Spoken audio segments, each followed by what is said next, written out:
na teleserye ni Kong Arjo dahil nga hindi niya magawa dahil sa pagiging congressman. Tapos, di ba? Kaya, yun ang mahirap, Mel, yung schedule niya ngayon. Kaya sabi sa akin, 3 weeks yun na out of town kami dapat. Dahil dalawang major na character yun 3 weeks yun na out of town kaming mag-ina. So sabi ko, ako wala akong problema. Yung anak ko may problema. So hindi basta-basta kasi ayusin sa schedule niya. Yung sana kung abroad, di ba? Kasi alam naman natin si Kong Arjo, yung mga projects niya hindi dito ngayon abroad twice na nga siya nanalong best actor sa Asia, di ba? So hopefully makapasok siya sa Cannes. Magandang material, magandang title. So alim sa mundo, may international film fest na atin si Arjo. Hindi pa kami na nag-aan pa lang kami, nagsasabit pa lang kami. So, wala yung target naman? Yes. Actually, ang gusto nga ni Isabel, ipakilala siya diba?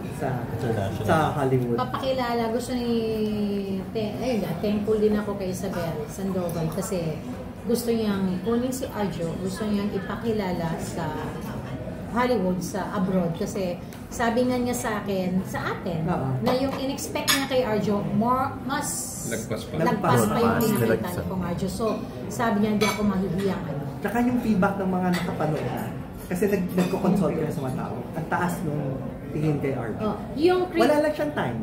yung Hollywood, yung mga kritiko, yung mga talagang famous na mga critics doon sa Hollywood, pino-forward sa akin ni Isabel yung mga komento na nasi-single out talaga si Arjo sa komento na wow, itong aktor na to, ibang klase. Sino to? Saan to?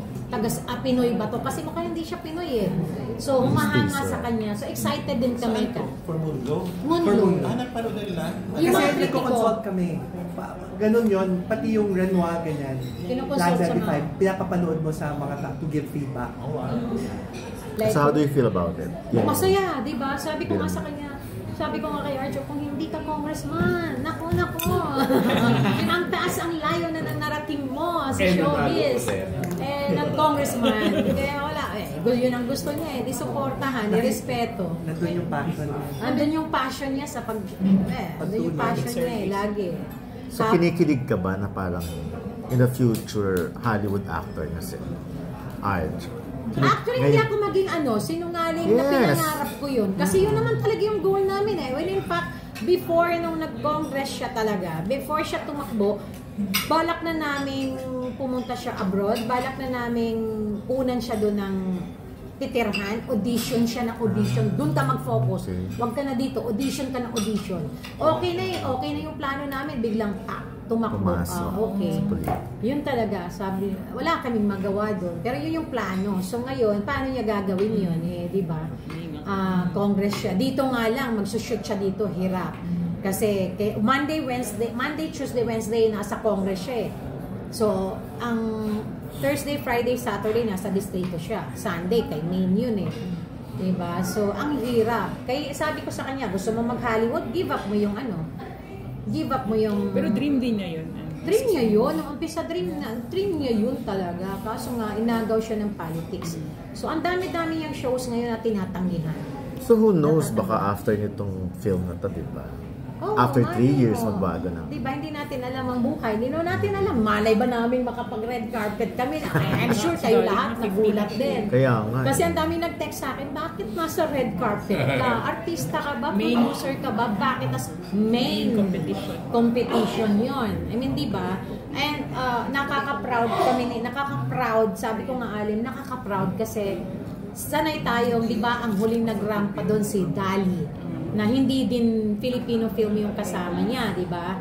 Iba siya, nakapag-rampa siya. Yes, yung Triangle of Sadness. Si Jacqueline lang yung bukod tanging Pinoy, di ba? Kay Direk Brillantes. Tapos, this year, parang, Alin, tayong dalawang Pinoy producer.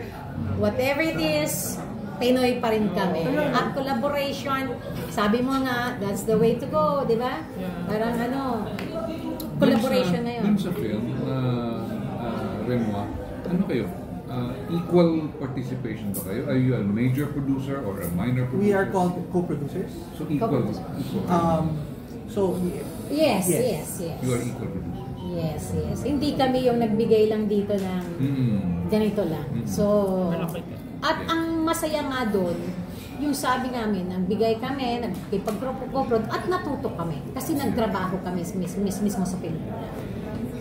Hindi man ngayon kami, ang importante, hindi kami nakapasok doon eh. Kasi walang magandang diretsyahan, wala kaming magandang material na project natin, Pinoy film talaga, wala eh.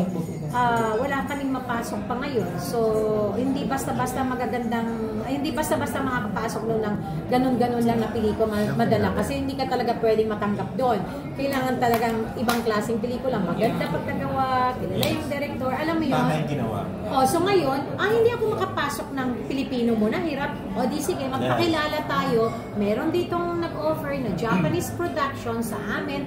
Di pumasok tayo dito. So nakilala kami as producer, Filipino producer. Same, Banana. Japanese ang gumawa, nakipag-co-prod ang France, which is sila Christophe. Nakipag-co-prod ang Spanish based sa Singapore, si Fran. So, Japan, umangkla kami lahat sa Japanese movie na to.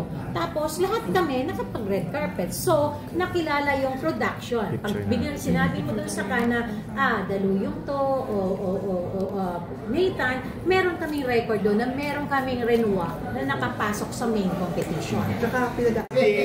What's it about, Ibia?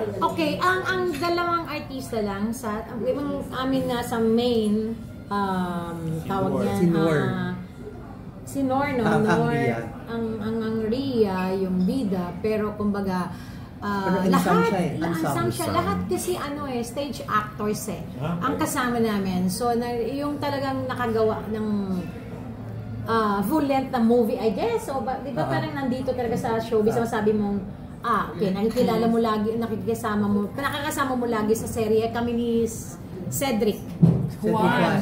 Okay. Saka si Iana. Lahat stage actors. In-audition yan? Bakit ako in-ignore yung role? Title role? Audition. Tapos kaya ginawa ang Agapito kasi gusto ni Arvin matry munang madirect si Nor bago mag-Ria. Si Agapito kasi nandun si Nor. Can you give us a background of the lead cast nitong Renoir? So yung bata, yun. First time. Ano siya? Parang nag-short film dati. Pero first time niya ngayon mag-full length. Ang kilala si Lily Frankie. Yun yung kilala. Siya yung bida na Shoplifters.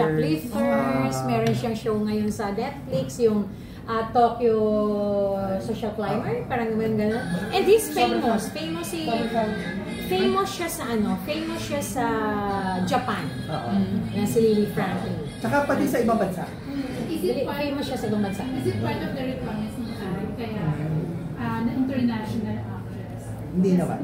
Pwede kasi like Nor, like for example, Nor, hindi naman siya. Hindi naman eh. In fact, wala silang pakialam.